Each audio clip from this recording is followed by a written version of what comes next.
Hey guys, it's Joe B. Azusa, California, here with the Mach 1. I've got a little update on the doors, the door lining and the issue that I was having with the lineup. Let me show you what I was talking about. The trouble that I was having that had always been bothering me, and this is when I first got the car to even recently, is that even with the door lined up down here in this area, so you get a decent line, everything's flush and it looks good. Now here, the door itself is just a little bit higher on the body line, which is just minor. I can tweak that. The problem I was having was here. I'm up to like a half an inch where the door is either in too far or it's the body that's sticking out too far. And this is an adjustment that I have been unable to correct using door alignment because the bottom is still fine. Now I thought that if I had played with the brackets here, I have already put the fender on, but let me show you with the door open. I thought using door alignment, oh boy, I'm not getting a little light in here, that if I were to adjust the higher bracket to push the top of the door outward this way, while the bottom bracket down here was pushed in a little bit toward the car itself, I could get the door to align a little bit better. And although there was some truth to that, that's not completely how those brackets operate. So I had played with it, and especially after I put the front driver fender on, I looked at it here. And I want you to look at it with me. My garage is filled with some extra boxes right now, but zooming in, let's look at the line of the door. Now you see right here, there's that line. And the quarter panel itself looks like it's coming out a little bit that way. And I was like, is that just an optical illusion playing with me? So I went and I looked at the passenger side. And I even have that kind of like a box there for a relatively straight line to gauge. But I'm looking at it here. Let me use the zoom so you can kind of zoom in a little bit on this. You see that? It does look like, I mean, although it's slanted because of the passenger window, if you were to just lay a piece right across it, it is generally a straight line. And then if I walk back over to the driver's side, from here, if you look at it and you just, again, put that line there, that quarter panel is bowed out away from the car by what looks to be about half an inch to an inch. And I think that is the deciding factor on exactly what's going on with why that door is not lining up with the rear quarter. So here's my plan. And I'm hoping it's going to be easy. They rarely ever are. But my plan is this.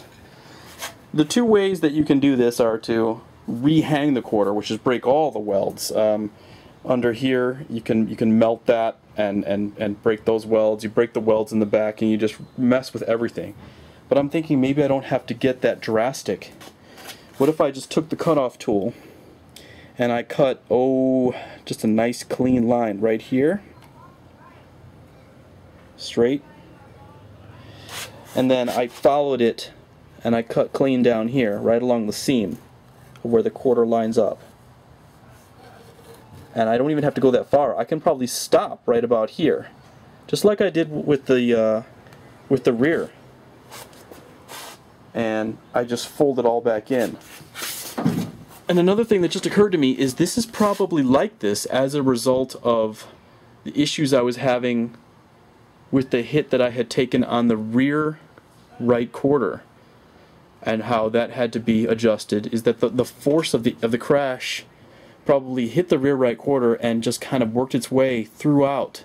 The force traveled through the body and it probably bumped this out a little bit. So it needs to be bent and readjusted. And looking at these little holes where the weather stripping and the window trim will join in, I do have some play in here. I can probably trim up to a half an inch right out of this area if I really needed to go that far. But the whole point is that even with the new door striker plate lined up with the old grabber blue paint it still wasn't lining up correctly, which made me think that it didn't have anything to do with the door as much as it had to do with this quarter not lining up. At any rate, the door is lined up, it's looking good, it's just the quarter that's not operational. Or, well, not aesthetically pleasing, it's functional, it just doesn't look super great. So I'm going to do this. I'll try and get a video of that too, of me actually doing the cutoff, at least just cutting it and pushing it into place. We'll try to line it up together, and then I'll maybe do a couple of welds just to get it into place, see if I can get all that on video. But I wanted to give you guys an update of the plan, and then I'll do another video when I actually start doing the work. This is Joe B with the Mach 1. I'll see you later. Hey guys, it's Joe B. I'm here with the Mach 1, Azusa, California. And it's pretty hot today. It's probably hit somewhere in the 90s, so it's very hot. Cool thing about hot weather is it's a little bit easier to work the body. The metal is a little more malleable. Not that it would make a difference. I'll still cut through it with the cutoff tool easy. But I wanted to recap about what I'm planning to do here, and that is the problem is that my door alignment is off, where this quarter panel sticks out too far, but on the bottom it's lined up just fine. So that, and looking at it along the line of the body, you can see that the bottom of that quarter window area flares out just a little bit. So what I'm going to do is, I've already kind of mapped out what I'm going to do. I'm going to start right about here, and I'm going to use the cutoff tool to cut along this line here.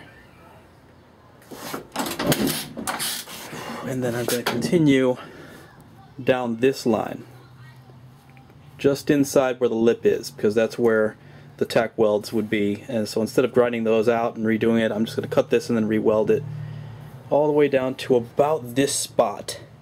And here's where how I decided to stop is, fully closed, right here is where you can see the body line of the door and the quarter is starting to bump out. But you go down about 2 inches, 3 inches, and right here at the beginning of this little bodywork area is where it's really lined up, but as you progress upward it becomes more pronounced. So that's where my cut's going to be. Whew. So to do that, I've got my, here's the box. I've used this before on the right rear quarter. I've got my 3-inch electric speed cutoff tool. It works great. I got this at Harbor Freight. I think it was like 10 bucks with a coupon, and I've used it a couple times. I already got my cutoff wheel on there. It's got this safety piece that you push down with your thumb, and then when you tap on it, oh, I have to flip my power switch on. Wait a minute, is that it? Power switch is on. The tool itself has a little reset button down here. Now it should operate. Okay, do I not have this piece plugged in? Here we go. And then I've got this. Oh, here's the reset button. Okay, there's a little red reset button right here. You can actually hear it mechanically shift back into operation mode. And it trips the reset when you're grinding too hard and the wheel slows down and the mechanism overheats. There we go. So it's gonna work. Alright, so let's place the camera so you can at least keep an eye on what I'm doing, make sure my lines don't go too far. And of course you always gotta wear your eye protection because there's all those little metal flakes that are gonna fly out. I would use the welding helmet set on grind, but these are actually pretty big sunglasses, and they'll be doing just fine. I might get a little bit of grit on my face, but I'm okay there. The other thing you might want to wear or consider wearing is work gloves or welding gloves, because if that stuff flies off into your hand, it can get pretty hot, and you really don't want to bother with that. So just a warning, you might want to adjust the volume or at least turn it down a little bit, because this is probably going to get pretty loud. And what I'll start doing is I'm going to start on the outside here and just kind of work my way up, and I'll probably stop right around this circle so that I can reevaluate. Actually, Actually, what I'm going to do is I'm going to start down here, and that way I'll see where my line is on the cutoff so that I have a clean line here. So that's what I'm going to do for starters. Here we go.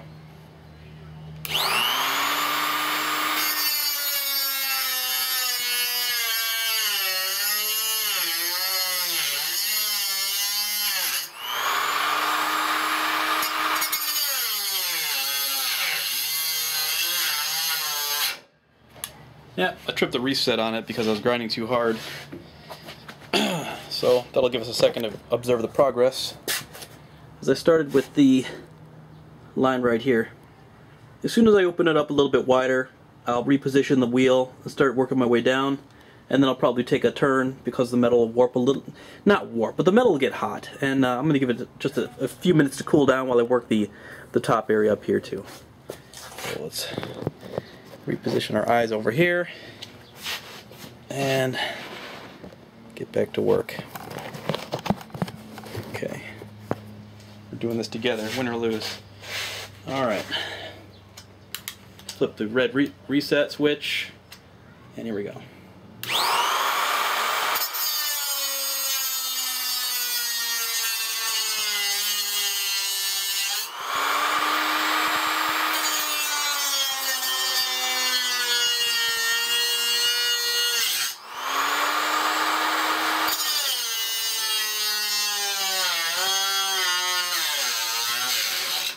Yeah, I tripped the reset again. Started to smolder a little bit, but that's alright.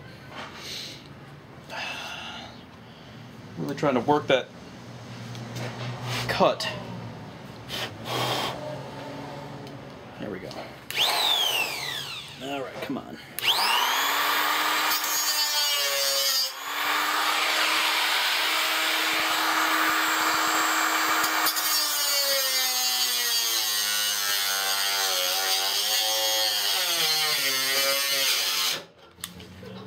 Now, one thing to note is that I did remove the black shield. There's a metal black shield that goes on the outside of this piece here. Kind of cups it like this. Keeps the sparks from flying in your face, keeps you from accidentally hitting it from the top while you're working it. It has a little bit, the tool itself has a little bit more dexterity without the shield in place, but of course it's more dangerous. You have to be more careful. So here we go. Still working that line.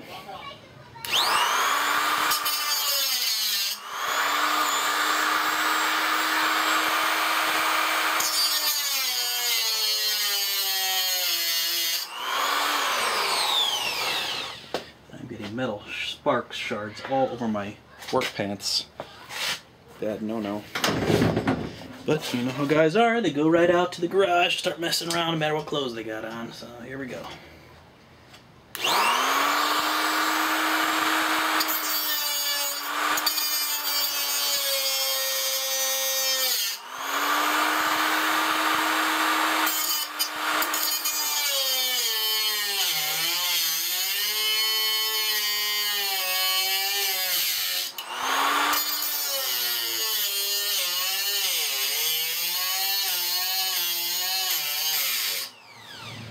Another thing to note is, another reason to wear the gloves is if you do happen to accidentally bump into that wheel, you do not want it to take a piece of your skin with it. Whew. Those pieces are really flying. I'm gonna go get the welding helmet. That way you guys can see the grind setting. It's really hot out here in the garage, guys. We have had a heat wave here in SoCal starting last week where it was up to 110 in the San Gabriel Valley where I am. Palm Springs was up like 120. I don't know. Maybe it might even hit 130. Welding helmet. This is the setting for full dark when the weld comes on. Want to disable that setting, you just push to grind. Now you can just use it as a face shield. I may have mentioned this before, but this welding helmet was like 40 bucks. It has the auto dark, and the auto dark is worth its weight in gold. To be able to use both hands on the tool is awesome. I'm going to give that cut a break, and I'm going to start working the top. There we go.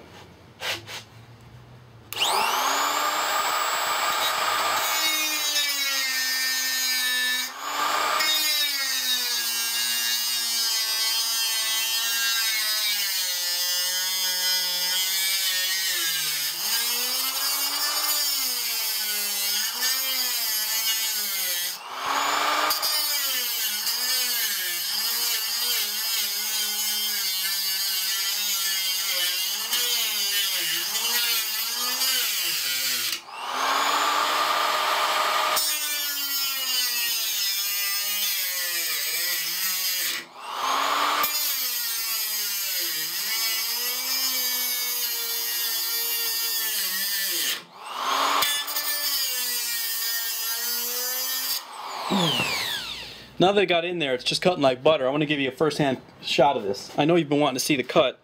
I'm sorry because I need both hands, but now that the cut's easier, let's do it together.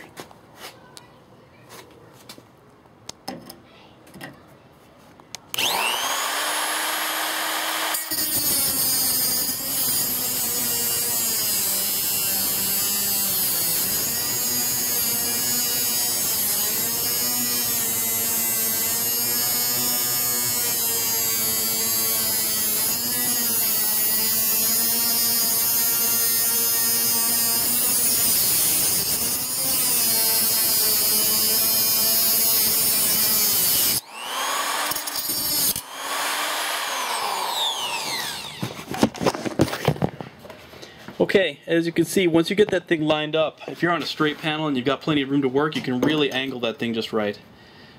Obviously your wheel gets smaller as you work, and you're going to have to put a new wheel on eventually, but it actually gets easier to work with the smaller the wheel gets. Once it's really tiny, it starts to get tough again, but a big wheel in some cases is really hard to fit where it needs to go.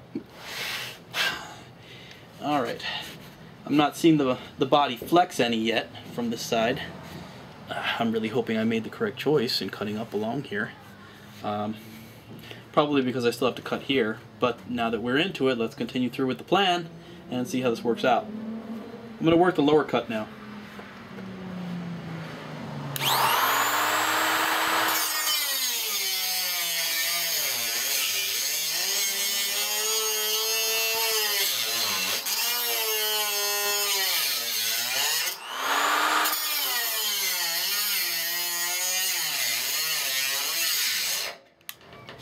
I tripped the reset, so I'm going to take a second, let the tool cool off.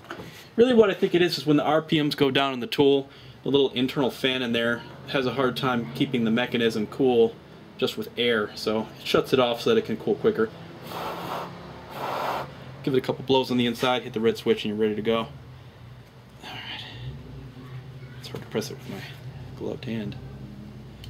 Okay, there we go.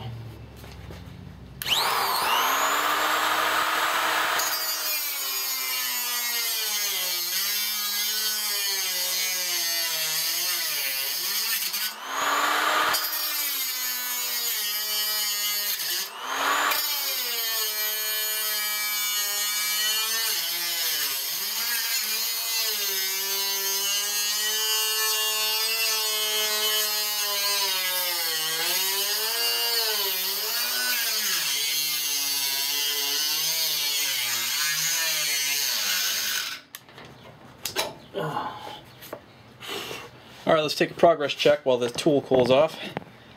I'll show you how I've been working the cut down. I'm still on progress, according to plan. Here we've got the line. I don't know if you can see it, it's a little shadowed. Here we go, better view. So I've worked it, I started here, I cut down, then I transitioned up to here, I linked up the two, then I worked it back toward the corner of the quarter panel area where the window sits. Then I came back down here and continued on. Got a little piece sticking out here. Convection, go, okay. And then just traveling down here. I'm not actually inside that lip. It looks like I'm cutting through two pieces here, which is okay. I just need to keep that cut clean, so I can't take any hard angle turns on it. I still want to continue with moving it down. I'd like to see this piece move a little bit in my hand. However, it is not. I still have to cut more up here, all the way to the back if I have to, all the way to the back here, and we'll see if I can shift it a little bit. Probably because this lip is still welded, tacked over. There's a tack right there onto it. It's just holding it in place. Worst case is it doesn't work out, and I just fill it up with a 0.35 meg weld wire anyway. But we got to take this shot because the next step would just be to remove and rehang the quarter, and if I'm going to do that, I might as well work on this one first, right? So let's reposition this. And if I was going to remove and rehang the quarter, I'd probably just rehang it with a new one. You know, off the top of my head, I can't tell you exactly the price, but somewhere between $350 and $500 for the quarter. Little side note though is that the quarter panels for the 70 and the 69 are the same, except in the 69 you actually have to go through the effort and the trouble of cutting those Cutting those scoops, which aren't even functional. They look nice, but they're not functional. There we go.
Going down here slower because I have to cut through two pieces, the lip and the inside that it's going to be attaching to. Still not seeing any flex in the body. I will cut it as far down as I need to for it to flex. At this point we're committed. I want to work this top now.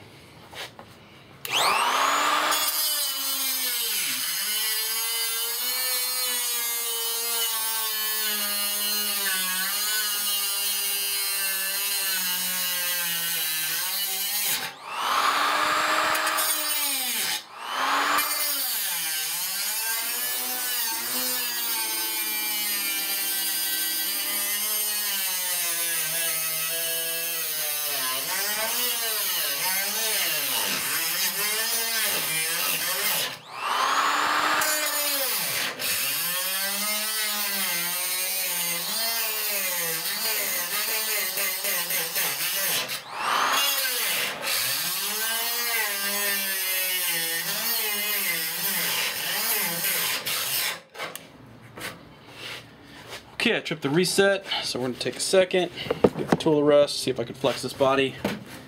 I am seeing it give a little bit away now, but very little. Very little. I'll probably have to put a vice clamp on it. If anything, the inside is flexing closer to the outside than the outside itself. Which is the story that I'm finding all over the place with this car, is that if a job was too hard to do, that whoever had been working on it before decided not to do what needed to be done to get the job done right. They didn't even take a shot at it. Which I guess is good. Better to not do the job at all than to do a crappy one. I guess I can tack that too while I'm at it. How am I going to fold this door in? Or this fender in? We're going to have to cut it some more. We're going to have to cut it and keep trying until we can get this thing to sit right. I've really only got about 4 more inches to go from this part down to here, so we will continue to cut. Alright, here we go.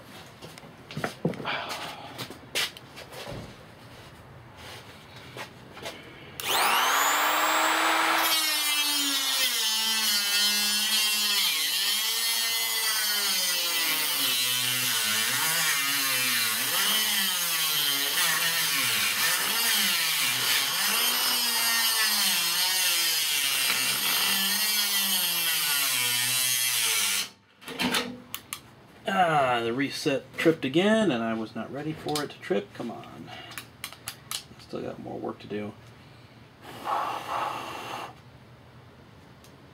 Okay.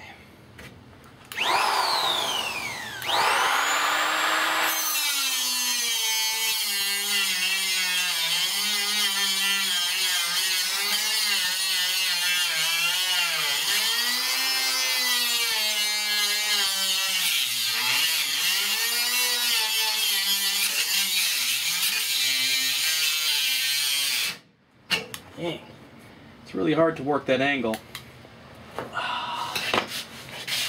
The body is not flexing much. I've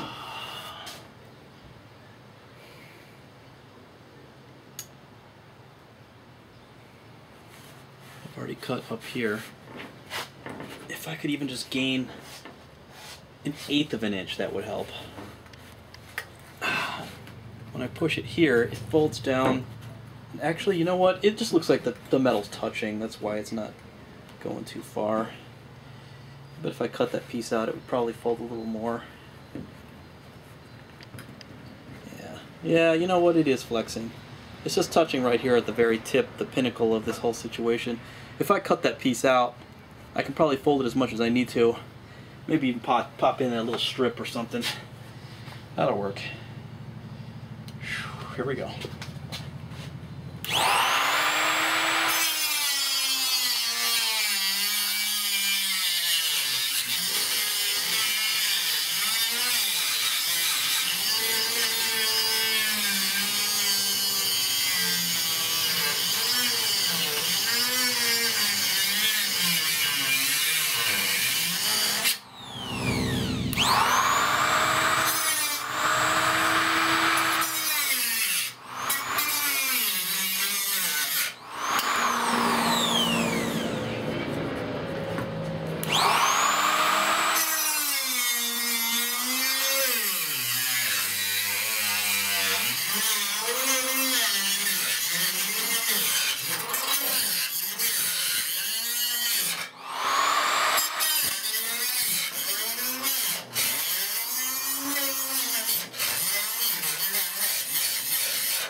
Is it just me, or does the wheel sound like some guy like swearing in another language, like? All right. So here's the good news, guys. Let me take my gloves off for a second here. It is hot. Okay. While I was working all these angles, I actually dipped into here a little bit more, and I widened that up even more than the cutoff wheel. As you can see, it's about the length of 2 cutoff wheels now. Width, I should say. Hold it in my left hand. Hopefully it's not too hot. No, it's warm, but see here? Now I can push on this and link them together. Maybe it looks better if I do it from this angle. See that? See how the panel presses inward? That's what I'm looking for, okay? Let's do a test fit. Look. Door's totally closed. Watch this. See that? The panel is now pushing in the way it needs to in order to close up that gap. Now we're going to have to get a lot more material cut out in order to nail this, but the going will be a little slow. I probably won't complete this today, but I think we're on the right track as far as the cut that we chose to make, and it carried it out very efficiently. Because now it's closing correctly. I can stick a vice clamp on here, one of those big ones, and hold it closed while I weld it. And that should work out just fine. Alright, I'm going to work this a little bit more and try and get it cleaned up. And then when I get it, when I start welding, I think I'll give you guys another video. Alrighty, bye-bye. Hey guys, it's Joe B with the Mach 1. It's 4th of July, 2016, about 8 p.m., so it's almost like a war zone here. What better time to do grinding on the car, right? Get out the grinder, get out the glasses. I just wanted to show you what I was finishing up. Let's take a look. We were working on the door here, on the metal work. I had shown you in the other videos, so I cleared it up here. The piece that I had cut and pressed, I've completed welding, and I did the grinding all along. Now of course this doesn't exactly have to be perfect. See the lip of where the quarter panel had been pressed over and then tack welded on? It doesn't have to be perfect because we're going to have window trim pieces here. So I don't even need to skim it. I just got to get it clean. I'll probably take a wire brush to it, maybe the brush on the grinder, get it nice and cleaned up, and then we'll prime it, we'll paint it. But it's going to go under trim, it's going to go under window, it's going to go under quarter window here. So it's just got to be structurally sound and looking nice. Anyway, this is what I got right here. Never mind the fireworks. This is what I got right here with the door alignment. It's a much cleaner line. Okay, I need to do a little bit more door alignment in order to get that. But as you can see, the gap is significantly reduced. It's only a couple of millimeters now. And then down here, of course, it lines up. It's just actually sticking out a little bit, so I'll have a little bit of leeway here. And then if I open the door, all along the inside here, everything is clean now.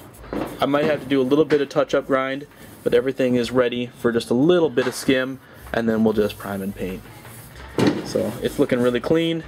Just wanted to let you know that everything went good with the door alignment.